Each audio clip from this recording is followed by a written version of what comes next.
Assalamualaikum warahmatullahi wabarakatuh. Saya Maya Pratiwi dengan NIM 2724424 dari Fakultas Tarbiyah dan Keguruan Program Studi Tadris Biologi. Di sini saya akan memaparkan materi video pembelajaran tentang karbohidrat. Karbohidrat adalah golongan senyawa organik pilohidroksialdehid atau polihidroksi keton atau senyawa lainnya. Apabila dihidrolisa dapat menghasilkan kedua senyawa tersebut. Karbohidrat berasal dari kata karbon C dan hidrat H2O. Molekul karbohidrat selalu mempunyai perbandingan antara hidrogen dan oksigen sama dengan 2:1. Rumus umum karbohidrat adalah CmH2ON. Tetapi tidak semua senyawa yang mempunyai perbandingan. H/O sama dengan 2:1 adalah senyawa karbohidrat. Contoh asam asetat mempunyai rumus C2H4O2 bukan termasuk karbohidrat. Penggolongan senyawa karbohidrat berdasarkan susunan molekulnya. Karbohidrat dapat digolongkan menjadi 3 golongan, yaitu yang pertama monosakarida, yang kedua disakarida atau oligosakarida, yang ketiga polasakarida.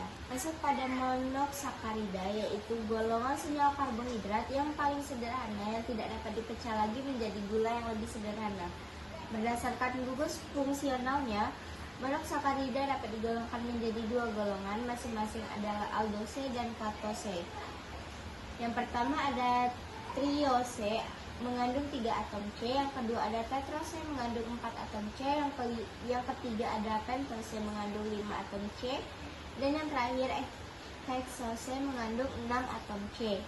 Adapun secara skematis, penggolongan senyawa karbohidrat dapat seperti gambar skema berikut. Ini adalah contoh gambar dari skemanya.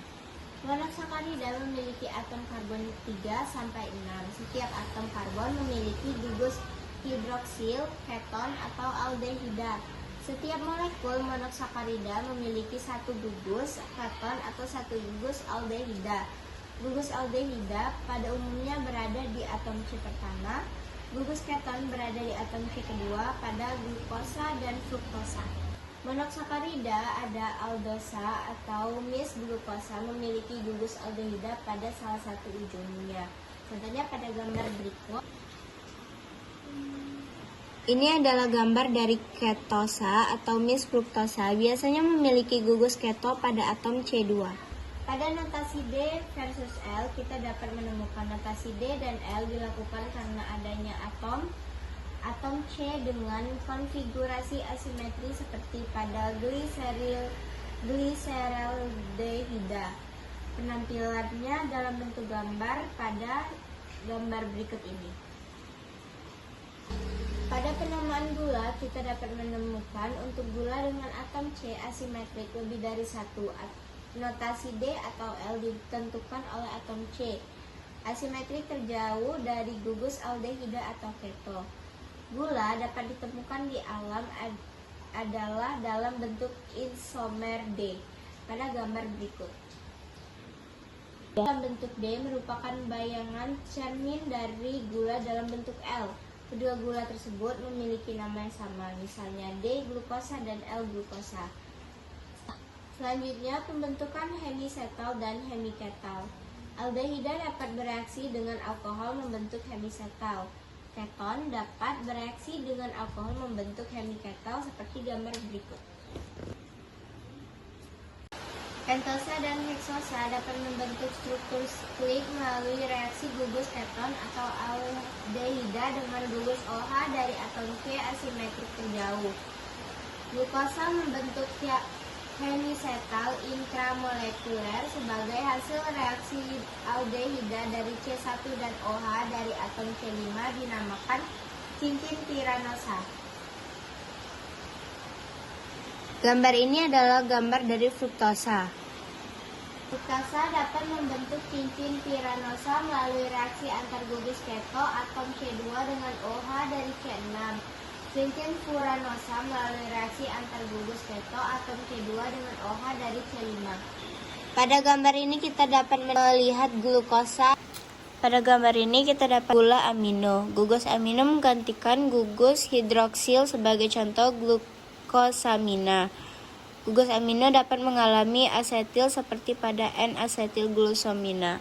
Ikatan glikosida, gugus hidroksil anomerik dan gugus hidroksil gula atau senyawa yang lain dapat membentuk ikatan yang disebut ikatan glikosida dengan membebaskan air.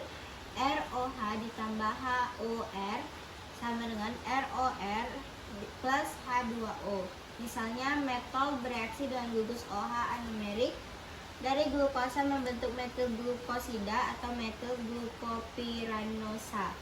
Reaksi uji karbohidrat, tes Mollis, dasarnya adalah pembentukan furfural atau turunannya disebabkan daya dehidrasi asam pekat terhadap karbohidrat. Dengan A-naftol furfural akan membentuk suatu senyawa yang berwarna ungu seperti gambar berikut. Pembentukan oxazon, suatu aldosa atau katosa akan bereaksi dengan fenilhidrazim membentuk fenilhidrazon atau kristal seperti gambar berikut. Selanjutnya ada tes Benedict. Larutan tembaga alkalis akan direduksi oleh gula yang mempunyai gugus aldehida atau keton bebas Cu2O endapan merah bata. Modifikasi tes Barfoot. Tes ini ditujukan untuk membedakan monosakarida dari disakarida. Perbedaan dengan tes Benedict ialah bahwa pada percobaan ini reduksi terjadi dalam susunan asam. Reaksi terdiri dari larutan kupriasetat yang ditambah dengan asam laktat. Yang kelima ada tes Saliwonov. Pada umumnya reaksi ini spesifik untuk ketosa. Dasarnya ialah pembentukan 4-hidroksime furfural yang resorsinol 1,3 dehidroksibenzen membentuk suatu senyawa berwarna merah. Tes Sauber terhadap petosa. Reaksi terdiri atas larutan benzidin 2% dalam asam astat glasial berwarna merah cherry. Reaksi Tollens. Reaksi ini untuk pentosa yang membedakannya dari heksosa. Yang 8 ada peragian hidrolisa dengan menggunakan ragi dan enzim yang cocok alkohol ditambah CO2. Yang ke-9 tes asam musat. Dari semua karbohidrat hanya galaktosa dan laktosa yang pada oksidasi dengan asam nitrat menghasilkan asam yang tidak dapat larut. Ke-10 hidrolis sukrosa dengan HCl.